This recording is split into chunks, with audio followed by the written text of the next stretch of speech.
안녕하십니까, 차연영입니다. NSPTV 기획특집 2015 기관장에게 듣는다. 오늘은 김진형 부산울산 중소기업 청장님 모시고 지역 경제와 중소기업에 관해 이야기 나눠보겠습니다. 청장님 안녕하십니까? 예, 안녕하십니까. 지난 2월 청장으로 부임을 하시면서 부산으로 내려오시게 됐는데 네. 현장 밀착형 행정을 조금 강조하고 계시잖아요. 네. 현장에서 보고 들은 부울 지역의 중소기업들 좀 어땠는지 소개를 좀 부탁드릴게요. 제가 기업들을 만나보니까 크게 세 가지 어려운 점을 호소했습니다. 첫 번째는 매출이 줄고 있고요. 두 번째로는 매출이 줄다 보니까 자금난에 대한 걱정이 많아서 특히 시설 투자는 잘 안 되고 있는데 운전장 소요가 많았고요. 마지막으로는 인력을 구하기 힘들다는 얘기였습니다. 지금 지역 경제가 어려움을 겪으면서 부울중기청 전 직원들이 정책 세일즈에 적극적으로 나서고 있다고 들었습니다. 부울 지역 중소기업들이 이런 세일즈를 잘 활용을 하고 있다고 생각하십니까? 제가 여기 와서 놀란 것은 부산이나 울산 지역의 중소기업들이 정책 활용도가 상당히 낮은 편이었습니다. 전국 평균을 볼 때도 전체 중소기업 중에서 한 10%가 중소기업 정책을 활용하고 있었는데 부산, 울산 지역은 6%밖에 안 됐습니다. 그래서 저희가 전 직원이 나서서 정책 홍보를 하자.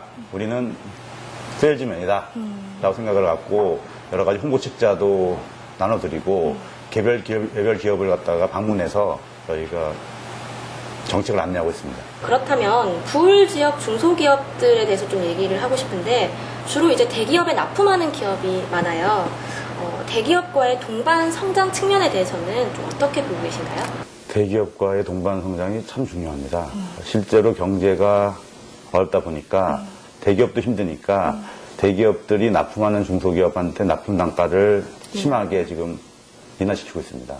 부산, 울산 지역은 조선 기자재 쪽인데 해양 플랜트라든가 조선을 만드는 현대, 삼성, 대우가 어려워서 특히 조선 기자재 부품을 제공하는 중소기업들에 대한 납품 단가는 10%도 넘고 25%까지도 인하하고 있어서 진짜 중요한 것은 대기업이 중소기업 부품을 모아서 만드는 게 대기업이기 때문에 동반자 관계라고 생각해서 먼저 적극적으로 중소기업을 도와주는 게 가장 중요하고 중소기업도 좋은 부품을 생산해서 대기업에 납품하는 게 가장 좋은 이상적인 방안이라고 생각합니다. 상생을 위해서 대기업과 중소기업 간의 관계가 좀 좋은 방향으로 흘러가는 게 가장 이상적이겠네요. 예, 그렇습니다. 네. 그러면 한중 FTA에 대해서도 말을 안 할 수가 없는데 한중 FTA 체결이 위기이자 기회라는 시각이 많아요. 네, 맞습니다. 네, 그렇죠. 부울 지역 중소기업들에게는 어느 쪽이 될지 위기가 될지 기회가 될지 좀 어떻게 보고 계십니까? 실제로 저희가 볼 때는 소비자는 값싼 중국 물건을 살 수 있으니까 좋지만 중소기업들은 중국이 경쟁 상대다. 시장은 넓어지지만 위기도 됩니다. 중국 시장으로 진출을 할 수도 있잖아요. 그렇죠? 그래서 저희가 중국이 우리 한국의 최대의 수출 시장이기 때문에 중국 시장 진출을 위해 가지고 일단은 부산 지역에서 시범적으로 중국 유학생이 많습니다. 부산 지역에. 그래서 중국의 유학생을 갖다가 통해서 중소기업에 잠시 근무하게 해가지고 통번역이라든가 그리고 수출을 갖다가 지원하는 거. 중국 유학생들이 중소기업을 갖다가 지원하는 프로그램을 시범적으로 하고 있습니다. 인턴 개념이라고 생각하면 되나요? 예, 그렇습니다. 그렇다면 그런 부분 말고도 다른 지원책을 생각하고 계신가요? 중국에 수출하려면 원산지 증명이 중요한데 저희가 창구를 만들어서 중국에 수출한 기업들한테 원산지 증명이라든가 다른 컨설팅을 해주고 있고요.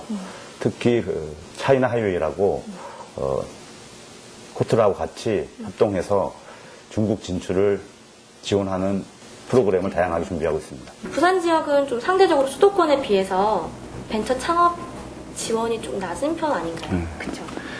그런 상황에서 젊은 기업인을 좀 육성하기 위해서 부울중기청에서 따로 노력을 하고 계신 게 있나요? 수도권에만 벤처 창업 인프라가 있어서 지방에는 거의 없습니다. 아, 거의 없다. 부산 지역에도 벤처 창업 인프라가 약하고 특히 벤처 캐피탈리스트들이 거의 없습니다. 근데 제가 몇 달 전에 단디 벤처 포럼을 다녀왔는데 정부 지원 없이도 민간이 자발적으로 이렇게 큰 행사를 하고 있다는 것에 대해서 제가 깜짝 놀랐습니다. 그래서 제가 그걸 보고 나가지고 이 단디 벤처 포럼을 활성화하자고 약속을 했고 금년 말까지 부산 지역에 수도권에 유능한 벤처 캐피탈을 유치해서 벤처 투자 펀드 등 벤처 창업 인프라를 갖다가 만들 생각입니다. 요즘 또 화두가 되고 있는 게 핀테크라는 개념이잖아요. 네. 8월 2일자로 핀테크 산업진흥법 제정안이 발의도 됐는데 우선 핀테크에 대해서 궁금해하시는 분들이 많을 것 같아요. 소개를 좀 해주세요. 핀테크 산업은 금융업하고 IT 기업이 결합된 것인데 예를 들면은 스마트폰으로 금융 결제도 하고 실제로 은행 방문 안 하고도 쉽게 금융거래 할 수 있는 그런 것을 말합니다. 이번에 발의된 핀테크 산업진흥법은 금융세제 지원이라든가 핀테크 단지 조성이라든가 이런 내용을 담고 있고 특히 문현 금융단지에 부산 핀테크 연구센터가 설립을 준비 중인데 부산 지역은 신설법인의 한 20%가 IT 기업이기 때문에 지금 핀테크 산업진흥법과 그리고 부산 문현 금융단지에 부산 핀테크 연구센터가 설립되면 부산 지역에 핀테크 산업이 활성화되리라고 저는 생각합니다. 지금 한국 경제가 수출 부진과 내수 침체를 겪고 있는데 이에 따른 지역 경제도 큰 어려움을 당면 중입니다.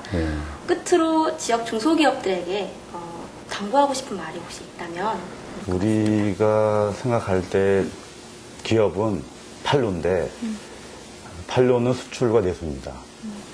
내수는 지금 노후화 대책 때문에 국민들이 지갑을 열지 않고 있어서 크게 늘리라고 생각되지 않아서 우리 경제다 기업의 활로는 수출이었다고 봅니다.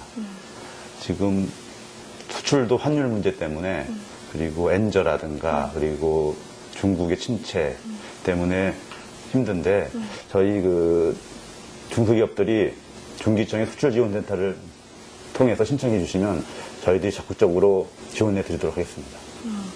그런 방침이나 프로그램들을 좀 적극적으로 잘 활용을 해서 지역 경제뿐만 아니라 한국 경제도 좀 다시 살아났으면 하는 바람입니다. 예, 네, 오늘 그렇습니다. 말씀 감사합니다. 예, 감사합니다. 지금까지 김진형 부산울산 지방 중소기업 청장과 함께했습니다.